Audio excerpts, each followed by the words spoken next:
Good afternoon and welcome to the Chamber of Medford and Jackson County's virtual forum. This webinar is sponsored by the City of Medford and is brought to you by our season sponsor, the Cow Creek Band of Umpqua Tribe of Indians. My name is Kevin Stine. I'm the City Council President and will be emceeing today's program, speaking alongside our panelists. Mayor Gary Wheeler of the City of Medford, City Manager Brian Sjothun for the City of Medford, Brad Hicks, the President and CEO of the Chamber, who will be closing today's program. I would like to take the time to thank all of the sponsors who helped the Chamber put on the forum. Thank you for your continued support, and the Chamber would not be able to produce the century-old program without your participation, and are grateful to continue bringing everyone together on matters that are important to our business and community. If you've attended one of these before, you'll likely already know what today will look like, but for those that are new, I'll explain a few things. At the very bottom, you'll see a Q&A for this webinar. So just like when we're in person, we like to take questions. So if you have any question related to the city, please feel free to type something up in the Q&A, and at the end of the program, we will get to those. And the City of Medford's Communications and Marketing Manager, Christina Johnson, will be reading through your questions and asking a few at the end of this presentation. So with that, I'd like to get started by asking our Mayor, Gary Wheeler, to begin our program. Mayor Wheeler is in our 16th year as serving as the mayor, and it's been an honor to serve with him for the past 6 years. So Mayor, you're up. Kevin, thank you very much. Appreciate it. Thanks to the Chamber of Medford Jackson County and also their staff for organizing this, and our staff at the city level too, to bring everything together. We're getting used to this a little bit, I think. But it's still, to me, new and sort of exciting to take part in these remote kinds of things. So I had the privilege last year of hosting the mayor's conference for Oregon. And it was reported as being one of the best in a long time. It was a chance to see how our city is through other mayors' eyes. I want to thank Eli and Travel Medford staff, along with the city staff, for bringing everything together. The mayors were certainly impressed by our city. They had a great time, as noted by the absence on the Saturday morning breakfast, because the great time was in downtown Medford doing some restaurant hopping. So they slept in, I believe, and maybe had too much fun the night before. But nonetheless, they got to see Hope Village, which was a real eye-opener for some of them. And as a matter of fact, the mayor from McMinnville told me that they had some property, and this looked like a concept that would work well in McMinnville. We took a tour of USCCP, Harry and David, which was a big hit because they could buy out the country store. And all in all, it was a very good meeting, and very positive for our city. They hadn't been down here. Last time they were even in Southern Oregon was, I think, my first year as mayor way back 16 years ago, and that was in Jacksonville. So it's nice to have the mayors down here, and it was fun. And this year, obviously, is going to be different for them. They were supposed to be in Florence, Oregon for the meeting, but they're doing what we're doing right now, and that is they're doing a virtual mayor conference. So they'll do fine and well. But that was last year, and this is this year, and it's 2020, and who knew, huh? New lexicon that we're using in our language: pandemic, working from home, obviously, Zooming, masking, distancing. A new one I learned called podding, which means group of family members staying together sort of in an area. Maybe the home is a pod now. And quarantine. So all these items are new to the lexicon and how we're getting by. But what a difference from 2019. And it's easier to ask now what hasn't changed rather than what has changed. Everything's changed. And through all of this, the city has remained very stable and very steady. And that's thanks to all of our city staff all of our leaders and everything in the different departments. Projects are proceeding. Staff and public safety services are on duty, and all departments are getting their work done. Generally from home, or has been. We're starting to fill back into City Hall now with live people, and that's nice. Even though you pick up the phone and dial one of either Winnie or Crystal out at the city manager's office, they'll answer the phone, but they're not in City Hall, that's for sure. So it was an interesting time to do that. But nonetheless, fire and police in particular, because they're sort of out front a lot, were a steady constant within the city, and they kept us safe and free from issues that we might have had otherwise, and that's good. We have come across, like everybody else in business and in government, budgetary issues, and we've had to shrink our budget, and we're going to have to be a much leaner organization for at least the next half of this biennium, because this is the second half of our biennium, and we'll be talking about later on the other portion coming up for our biennial budget. With that said, we're still I think, in a growth cycle. You look around town, and there's a lot of dirt being moved, lots of things going on in different lots, and a lot of activity. And we have some large things on the horizon. Asante, with their large build out of almost $500 million on their campus in that area, plus their cancer center is coming up out of the ground right now. So Asante has really made some big investments in our community. Thursday night, we're going to be seeing a presentation on the 482 acres, sorry, that slipped out of my mind, but for PRS and the southeast area of Medford. So that's going to be an interesting thing. So we'll see how that goes. But small business and others from the start in the city were helpful, and it's appreciated. And we did the grants to help them. So it was instituted by Tim D'Alessandro and Alex Porthers to do some small business grants that are not a payback grant, but just simply a straight grant. And there were small amounts, but it was enough to maybe pay rent or power bill or other things like that for a period of time. Also in the growth area, Kevin will be talking about the Medford Events and Sports Complex, and that'll be in his wheelhouse later.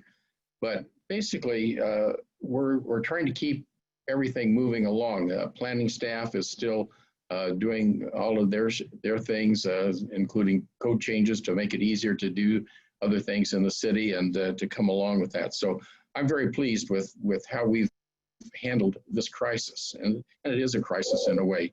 We've had everything. Obviously, we've had demonstrations, and those have been well managed by both the participants and our public safety staff, police. We've had other kinds of things going on. We just passed recently a bill to have transient camping, another temporary camping out towards the airport. That will come into place, and with good track records, by the way. The people that are working on that have the track record with Hope Village and other things, so they're doing a very good job for us. I believe, in this time, everyone is trying to really comply with all the ever-evolving health and safety rules. It seems like they're sort of shifting sands sometimes. We hope that they remain relatively stable, so people have a chance to plan for the future, to, if they're a restaurant, to order in their product, or staff up. Other kinds of, will be ordering in businesses for the holiday, or things for the holidays, and that's all important. But if there's not a stable platform on which to build your business, that's going to be very tough on people, and they need to really, and that has to come from the state more than local, even though we'll do what we can at a local level. But we need to see some stability from the state and how they manage this long term. And we know that particularly with mandatory masking, which the council adopted a statement supporting that people mask in all public places. And we want them to do that. And the reason is you don't want us to start to backtrack on things and have businesses have to close or and employees having to be let off again. We've been through this and we don't want to go through it again. So for all the complaining, as I had somebody tell me the other day, masking is sort of a first world problem at this point. It's not a third world problem. We need to take care of things, and it's not a big step to mask and distance and wash your hands and do the right things. And that's all we're asking. We're not asking you to give up your rights or to do anything. We just want you to take into account other people and what they're doing. But at this point, this wasn't the year I had anticipated. I was going to do a lot of fun things, and they all are fun, but Pear Blossom went away, the Medford Cruise went away, opening the season for the ball games at the park at USCCP went away. We're probably not going to have Parks Uncorked unless we do a virtual Parks Uncorked this year to raise money. I don't know about the Mayor's United program. That's sort of in the air too, where we raise money for access. So all of these things have sort of passed by, but in a way, I'm sort of glad I'm here. Not that it's necessary or anything, but I think to lend some stability and things to the process here has been good. And I think we're doing very well as a city, quite frankly. And I still remain very, very optimistic about the future. We'll get through this by working together. And I think that's what we have to do. And we've done very well as a city and as a people here in the Valley. We've maintained relative stability on the numbers in the virus quarantines and other things. So let's keep doing what we do and do it well. And we'll keep helping on the other side of government, and we'll get through this again. I want to thank everybody. I'll go back to Kevin for a reintroduction here to him, and he'll carry on with the rest of the program, and then I'll come back for a closing remark maybe.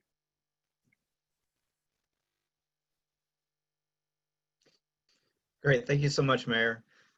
So it might be hard to, with everything going on, to think that there's actually other things going on other than COVID. But I want to go over a little bit about 2019 and a little bit of 2020 of what the council has been doing. So the first up will be the livability team. So the livability team really came from citizen input, wanting the city of Medford to do more to address livability issues in our parks, on the Greenway, and downtown, and neighborhoods that have chronic nuisance properties.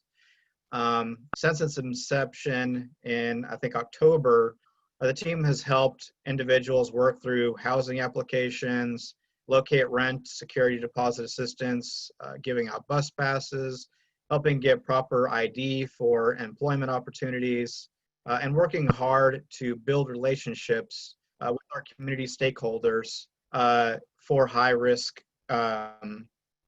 such as our nonprofits and faith-based organizations. To further promote a cooperative approach to this program, the team has recently formed the Chronically Homeless Outreach Partnership to bring together community stakeholders for high-risk individuals. And you can see all the different things that the livability team has been able to accomplish. So next up is Village Center Park opening and amenities. We celebrated the opening of Village Center Park. This is the 28th park in Medford and our first neighborhood park in the fast-growing southeast area. Village Center Park features a covered playground, picnic shelter, half-court basketball, the city's first 2 dedicated pickleball courts. Some people are very excited about that. Walking paths, and a restroom. The park serves as a hub for a southeast area greenway that will eventually connect to Crissy Park. Next up, USCCP economic impact. US Sailor Community Park generated over $12.2 million in local stimulus during 2019, the highest total in park history. The 15-field facility funneled an estimated 12.25 million into the local economy, surpassing the previous record of 11.85 in 2016. The key ingredient in the new record was 200 more teams, 1,116 to be exact, traveled to USCCP from outside the Rogue Valley than in 2018. The estimated amount of visitor spending since May 2008, 43.3 million, has easily surpassed the park's construction cost at 32.5 million. USCCP also surpassed the 114 million mark for economic impact since inception in 2008. Next up, we received a build grant, which is a federal grant where we get $15.5 million to help fund the expansion of nearly 4 miles of roadway along Foothill North Phoenix Road corridor. The upgrades will help reduce congestion along the roadway, help accommodate regional growth and create job opportunities in the area. We would like to thank Senators Merkley and Wyden and Congressman Greg Walden for their support of this project and for advocating to the Secretary of Transportation on Medford's behalf. We'd also like to thank our community partners for the support for this multi-year effort, Oregon Department of Transportation, Jackson County, the City of Central Point, and RVTD. Last up, in the May campaign, we found a way to try to build the sports and events complex and doing it in a very creative way. Usually projects of this kind have to be done with property tax measures, and the city of Medford has tried 4 times previously to get increased aquatics facilities with property tax measures, and it hasn't worked. So a big credit to Ryan Martin, our finance director, and Brian Sjothun and Rich Rosenthal and so many others to get creative in a way to fund a really needed project in Medford. So in May, Medford voters approved 2 hotel tax measures that will help pay for the Medford Sports and Events Complex. We want to thank all of you for your strong support of the project and helping get these ballot measures passed. It will provide sports and recreation opportunities for all ages and create job opportunities that will contribute to the growth of our economy. The City Council recently started a bond process that will help fund the facility, and we hope the facility will be completed in the middle of 2023. Thank you all for your support in helping to build a brighter future for Medford.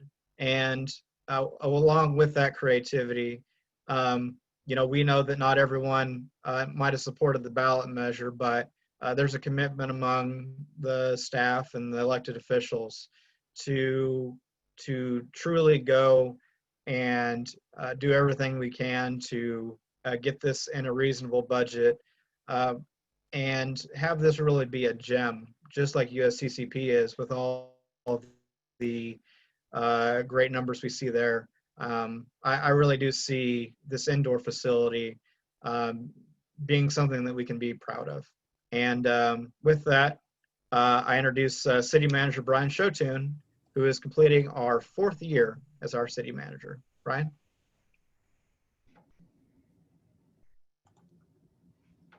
Hey, good afternoon, everyone. And Kevin, thank you for the introduction and thank you for the opportunity to be here. And yeah, it's some days it's hard to believe that I'm going to be starting my 4th year, and some days it's hard to believe I'm not starting my 40th year here. And a lot of that has to do with what has happened over the last 4 or 5 months, specifically related to COVID. But I'd also like to thank the Chamber and also the other government agencies, Jackson County and especially, and who we've really coordinated well during this process. And when we were shut down, there was just a handful of us here at City Hall, maybe less than 10 people. It was quite lonely here in the building, but it was great to be able to coordinate things, such as the small business support that was done. And so again, many thanks to them. I also want to thank all of our department directors. Some of them are viewing this, is that this group came together quickly as far as addressing the situation was happening, and we knew quite early on, when even before we shut down, that we were going to need to shut down, and how would that work? And they did a great job of being able to coordinate with their staff and having folks be able to telework. So, what does that do to us as an organization? It's something that, we've been talking about statewide with my colleagues. And a couple of years ago, the city went through a process where we developed a facilities plan based off of the needed growth for additional space for staff. And as a result of being able to telework now, I can tell you that we will not be implementing that anytime soon or in the near future, as far as adding 1 or 2 stories to the Losman Annex. Is that folks sometimes, many times, are more effective working from at home for 2 or 3 days a week, and then coming into the office on reverse schedules. So our staff has seemed to like it, those that were required to at the very beginning, and we're adapting well with that. The emphasis was keeping our city services moving forward, not only as public safety, as that's a given, but also for the development community as well, as we needed to be able to be here to move their projects forward, because it was very important, because that's almost a stimulus project, as having a lot of growth happening in the community. So again, I want to thank our department heads. I want to thank our employees. There's some unfortunate information that came out last week as a result of this, is we're taking an estimated $5.4 million revenue hit to our biennial budget. And so we had to make the choice of looking at laying off 6 full-time employees and 7 part-time employees. We were able to save a number of full-time positions by reducing our part-time workload or employee list.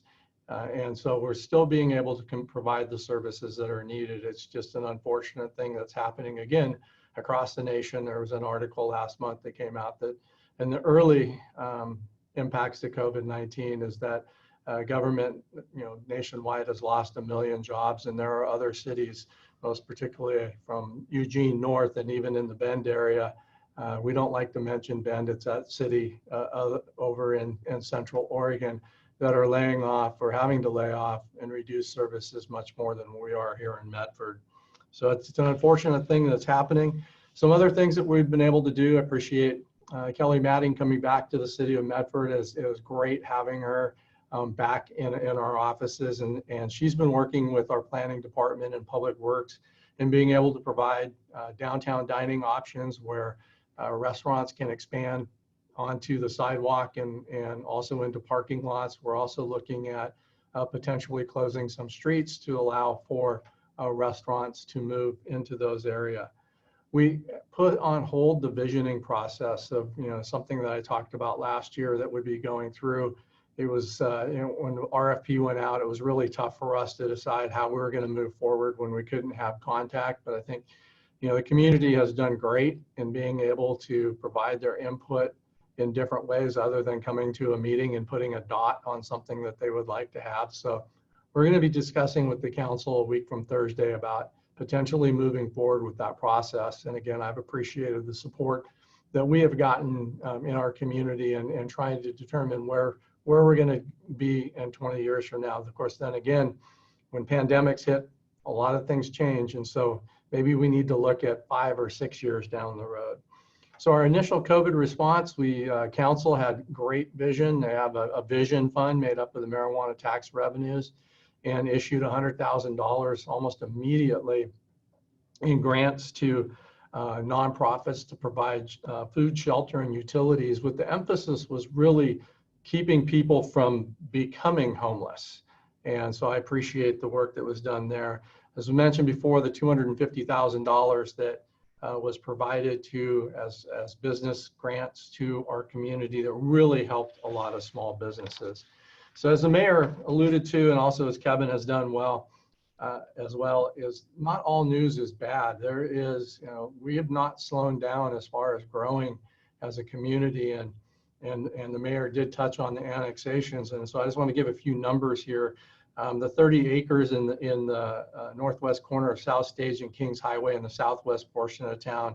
It's going through the annexation process. That 110 dwelling units will be part of that. The we'll call it Centennial or PRS project is 418 acres with 1,700 dwelling units with that. So again, a lot of things are happening and things are moving forward, and we will continue to try to do the best we can under the situation that we are, but I think we're going to have to be very nimble moving forward. So with that, I would like to reintroduce the mayor.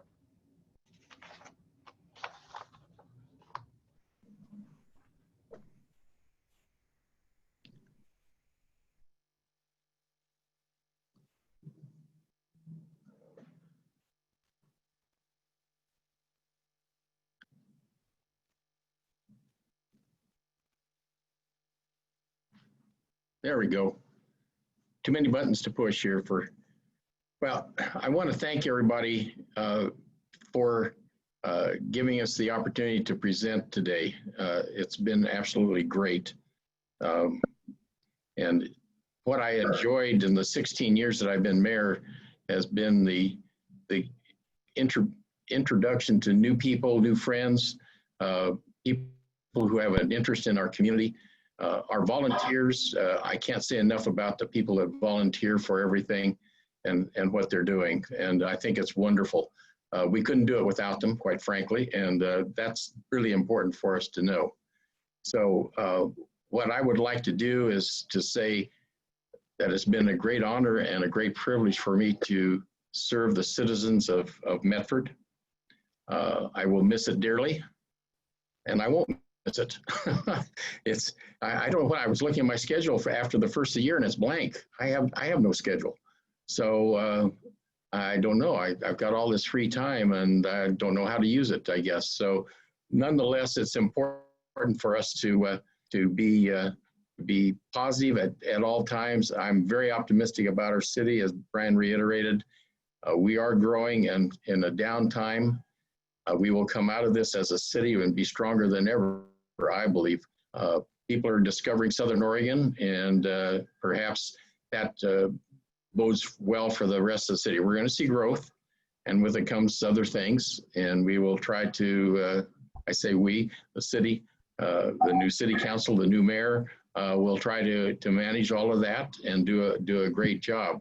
And I certainly wish everybody the best in the coming year. In 2021, hopefully we'll be out of this at some point, and we'll be back into the ability to really move forward as a city. But it is not stopping us. I want to emphasize that. This has not stopped us. We are continuing to grow and move and plan and get things done. So don't think we're just sitting here idly waiting for the next shoe to drop from the state or somewhere else. So we're making our own way, as we always do in Southern Oregon. As you know, the state sort of drops off somewhere around Cottage Grove, and they generally leave us alone. So that's a good thing. So nonetheless, I want to thank everybody and really appreciate all the effort and time that everybody has done and put in on this program today. So with that, I think we have some questions and answers possibly, and maybe KJ can take that over. Thank you, Mayor. I appreciate that. We have received one question so far, and the question was, are we going to provide this recording on our website for the public? And that answer is yes. We are going to be providing this through our social media channels as well as on our website. And Bailey said, "Thank you, Mayor, for all you have done." Is that Brian's? Never mind. Okay. So the best question I ever got when we were doing the forum over at Rogue Valley Community Television was somebody called in and asked a question about how to get to McDonald's. So nonetheless, we have serious questions and sometimes not so serious questions, but we appreciate them all. And Bailey said, "Not Brian's dog." Yeah, you know, Bailey's and we're in Rotary together, and I think there's 3 Rotarians who named our dogs after Bailey because not that Bailey's a dog, by no means. It's just that she's awesome. So We have a question from Lisa. She said, you mentioned the PRS development. Can you speak to the street plans that neighbors are concerned about? Brian? well, I think, yeah, the PRS development is actually coming forward to the council meeting. And really, that's the first bite of the apple. It's just, it's looking at the annexation plan and annexing the property. Folks can still participate in this process, when, most notably when it comes to the zone change. So I would say that folks, stay tuned to our website, especially the planning department's website, because there will be at least one, if not, several opportunities for folks to voice their concerns about the development and the traffic and the street plan that's going to be part of that. Thank you. And we have Dave, who said, thanks so much, Mayor Wheeler, for your service to our community. My question is to Brian, and I wanted to ask if there will be other layoffs. Cannot predict that, or nor will I. Cannot guarantee whether we will or will not. All right, do we have any other questions?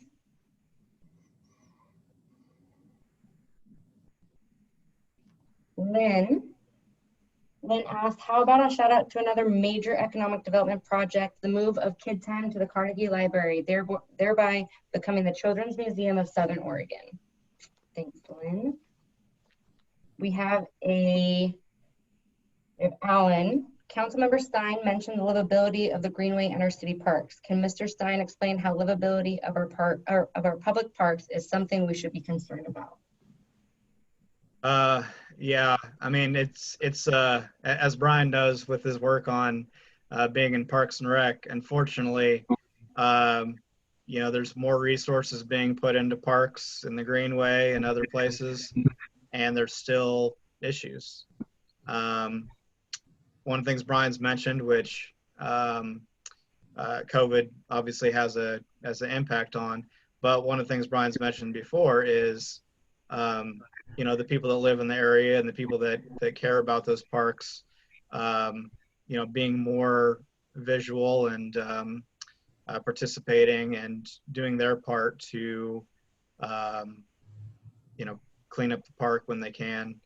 I wish there was something more we could do. And, talking with Rich Rosenthal, our current parks director, there's constantly more, and it's a growing issue we have. And it's unfortunate because I have a kid that goes to our parks. My kid's 6 years old. I care just as much as anyone else. And it's disheartening at times to see the pictures that people will post on Facebook, so the thing they find. But our park staff is committed to do what they can, and it's just an ongoing battle. Okay, thank you, Kevin. Do we have any other questions?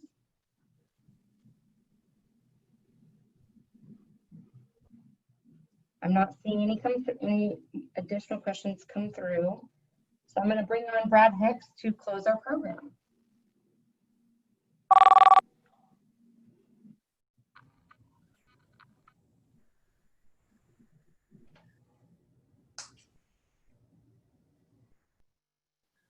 Is that working?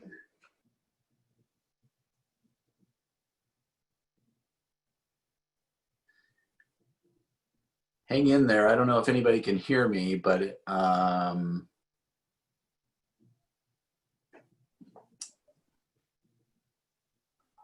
We can hear you, Brad. Yeah, okay, good. Thank you. I was just going to sit here and wait. Well, it looks like you can see me. I can't see you.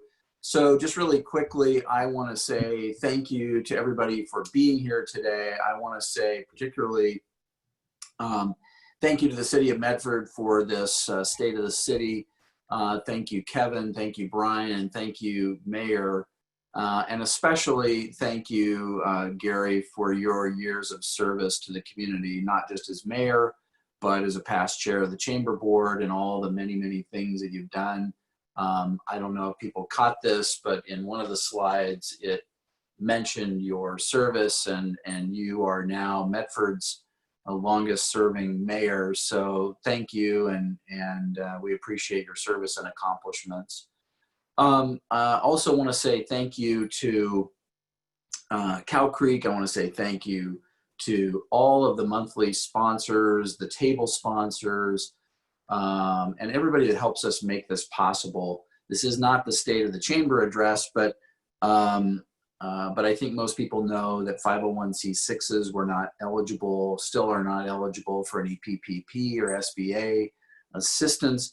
And so it is your support of the Chamber through dues and through support of programs like Forum and Leadership and the annual dinner that we are able to continue to deliver the services that we do.